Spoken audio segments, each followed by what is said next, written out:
So Dale usually does the openings for our YouTube episodes, but this one is about something he knows absolutely nothing about: tattoos.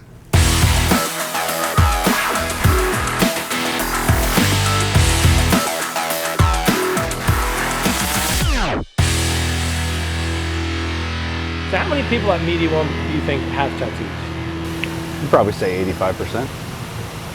Probably 85. I know all the fabricators do. It's probably easier just to count the people that don't have tattoos. I don't know if Dale has one. I don't think Jason has one. I think Jason's probably about the only person I can think of that doesn't have one.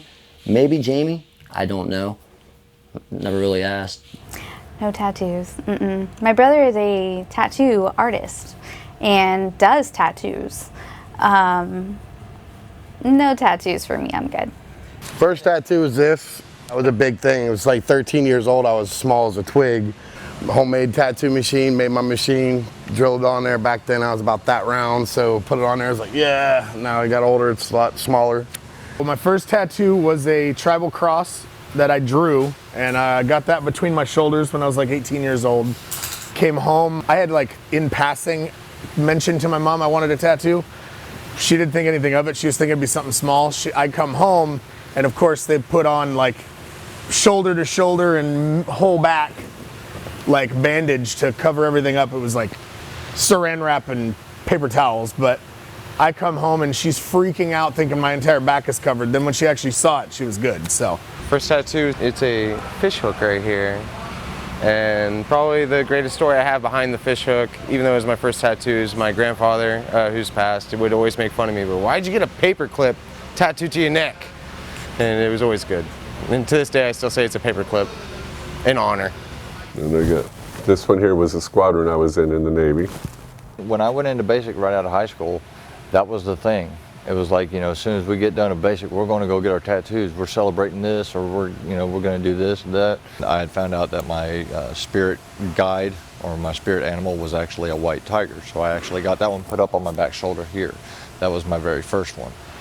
My first tattoo was my son's name, my wife's name, then I got my daughter's name. I got my wedding ring tattooed on also. This one here, I think there's 16 or 17 family members who have this tattoo. I really like that one. That means a lot for all our family together. I got that done because it's a Japanese symbol.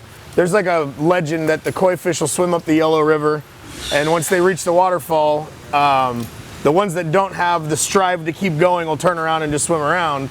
The other ones will swim up the waterfall, and as a reward, when they get to the top, they turn into a dragon. Well, I got these two together. My monk means you are missing from me. That's how you say, like, I miss you in French. But it's a feather. This one I drew. I actually drew it backwards, and then my guy said, it's going to sit on your arm better if we flip it around. So, like you see, they are addicting once you start getting them. I got one. There was a skydiving team I was a member, well, still am a member of. All of my tattoos mean something. They all have a special meaning behind everything. For the past 12 years, I've always been a haunted house actor, builder, special effects creator. I got my daughter doing the haunted house just like I did. It's one of those things where it was like, okay, Dad's doing something cool. I want to go with Dad. I want to go with Dad, and I want to go and do some of this cool stuff. They actually designed a special character just for her. It's probably my second most favorite picture besides the one right after she was born. I found an artist. I said, I want the infinity symbol, and I want these words on it, but I want it to look like it's carved out of my skin. This is his rendition of a zombified cutout of skin that says, father like daughter. And my daughter's actually going to get the same one, kind of like this, but the only difference is it's going to say daughter like father. I've been getting paid to do tattoos since I was about 17. I started doing them in high school. I've got about 22 years in shops in 3 different states. My most recent is this one here. That's the Lincoln Park, or the Hunter's Pack. It was one of the albums he made back in 2016 when he first came out. He's using his outer skin as a shield to block him from the arrows, and he's hiding behind it, and it's parts of his body. Towards the back of the elbows where he's holding his machete waiting for his attack. So being an artist, if there was a tattoo you wanted, what would you get? Oh, there's two I've picked out actually. Chris Achilles was a painter from the 70s, did heavy metal magazine covers. I really loved his art. And he did a siren, and it was all an inking of a siren from Greek mythology. It would have made a great shoulder tattoo. In fact, you know, I still have a drawing of it somewhere. I colored it, and you know, I may still do it one day. I don't know if I get brave. But the other one, you know, Bill Watterson, Calvin and Hobbes, the old comic strip. I'm familiar from you, yes. Big fan of Bill Watterson and Calvin and Hobbes. There's one where Calvin and Hobbes are in the jungle and they're pulling back the ferns and they got their safari hats on. That would look perfect on my hairy ass. Yeah, I don't want to see that one. No. Ever. No. Ever. Seeing Steve's Playboy bunny or whatever that was way too much for me. Jason can keep his tattoo totally under wraps. Being a tattoo artist and doing tattoos is not about letting the needle do all the work. Sometimes it's also the depth and the angle that you put the needle in to get the different critiques that you get, like brush styles. This one here, I let a girl do a tattoo. I did a star on her with a C, and she did a star on me with a C. And the funny thing is, you see how that one's not very pointy? Because she thought the first time when she did the tattoo, she just drills it in like she's doing an oil well drill. So she went, yeah, and the gun bottomed out. And I was like, stop, you're not supposed to push that hard. You're supposed to go light. And everybody's got a tattoo they regret. It's just what happens, so. Do you have a tattoo you regret? I do, but it's covered up now. I have my ex-wife's name was on my right sleeve, but it is now no longer there. What did it become? Huh? What did it become? A tattered banner. It's just Like inked her. over. Exactly. Just like her. My first hat was actually this one on my knuckles. It actually used to say something else. I did that myself when I was about 15. When you're young and you know you're not really thinking about it, you just want to tattoo that. Be cool, you know. So I ended up just kind of saying screw it, and later on in life just changed it to luck instead. Well, my very first tattoo will be the Chinese letters inside the surfboard. I actually got it when I was 19 years old, and it was supposed to be a Japanese tattoo that said forever young. I ended up making a Chinese friend later on, and he told me that I have a Chinese tattoo. And I said, no. He said, yeah, man, I'm Chinese, I know. And I'm like, okay, so what does it say? He's like, it says never give up. And I was like, oh, I had just had my first kid. I needed that word of encouragement. So the fact that my tattoo changed meanings to me was excellent. Funny story, but it worked out in the long run. This is one of my favorites. It took me about 9.5 hours to do. I did it in 2 sessions. Could only do 4.5 hours on myself before I couldn't deal with the pain no more. I was done. Then in about a week, 2 weeks later, I did the rest of it. It has 4 different colors of green inside the face of it. Eventually it's going to be a cover up down here. I'm going to put a matchstick down here to make it look like a match, like a struck match, because money burns. Does it hurt to get a tat on the forearm? On the forearms, surprisingly no. Unless you were to get a little bit higher than what I got or lower toward the wrist. This skin right here in the middle isn't really as tender as it is like in the spots here and there, or like on the inside of the upper arm.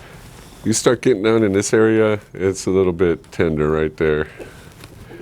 Now Debbie's got one on the top of her foot, and I know that one hurt because it sounded like she was doing the miles the whole time.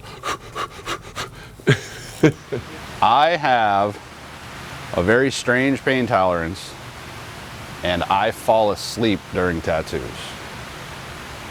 Like the humming and the vibration, like I don't feel pain, I feel the needle like vibrating, and it puts me to sleep.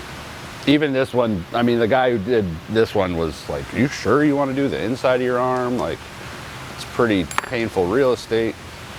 I was like, well, that's where I want it, so whatever, life sucks. Fell asleep. He thought I passed out. He was like, "You all right?" Yeah.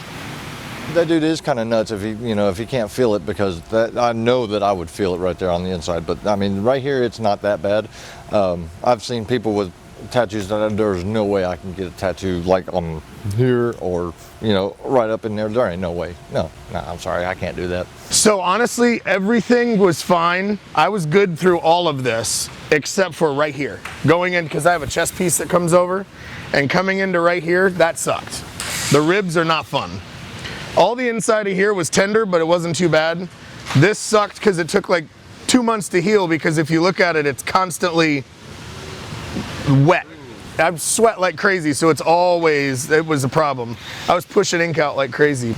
One of the most important things I learned over all the years doing tattoos is it's not so much being the steadiness with the lines, but it's also trying to keep the customer calm. A lot of people react to pain differently, sometimes especially when it's an ongoing pain. Some people have a high threshold of pain, some people don't. I'm laying on the table. Like I said, tattoos don't hurt to me at all. The chick in the room next to me was screaming like she was being murdered with a rusty spoon. Like, I've never heard somebody scream like that. This guy's getting tattooed in the room next to us, and he's just hollering about how much it hurts and this and that and just bitching about it. So we will both go walk around, peek in there, and this dude is getting shoulder to shoulder, top to bottom photo of his wife and his 2 kids. He's been in there, he was in there before I got there, and he was there when I was finished, and he's still going. We peeked back in, and the dude's just ready to tap out. He's been there all day. And all of a sudden his phone rings, so he takes a break, he walks outside, he comes back in, and his face is just pale. Completely just white, and we're like, what the hell's going on? He comes back in, sits down, and he's like, I think I made a huge mistake. So we're all kind of curious, just sitting here. It's 1 o'clock at a tattoo shop, and this guy's got 17 hours of total work done already between his first session of outline and then all this shading. He found out while he was finishing the tattoo that his wife was cheating on him, and so he now has a portrait of his wife and 2 kids that are not his on his back. So that was we felt bad, but at the same time it was pretty funny. But yeah, I don't know where that guy's at now, but I'm sure he's pretty pissed. Why don't you have a tattoo? Oh man, when I was growing up, honestly, if you had a tattoo, you were either in jail or you were a biker in a biker gang. I'm an old guy. And then they cost a lot of money. I like boots better. Perceptions are completely different now. I mean, even when I first started getting tattoos, it wasn't really that taboo. The problem I have now is most of the tattoos I got 20 years ago, and now they're like cliche and normal, and everybody, you know, all the little bro Chad kind of guys, they've all got them now, like nautical stars and koi fish, but I don't care. I got all my shit for a reason, and I like it. I mean, like a neck or a face tattoo used to mean, like, watch out for that guy. He was probably in jail, or he's in a bike club, or, you know, like badass. And now, like, a neck tattoo, you know, the guy's probably going to want to read you a poem about his vegan bicycle or something. Like, there's all sorts of people with tattoos. I notice other people's tattoos. I don't like focus on them and try to figure out exactly what they are unless they're like super legible. Like Robert's got his kids' names on his arm, and you can read that from pretty far away and know exactly what it is. He's never seen the cool one. What's the cool one?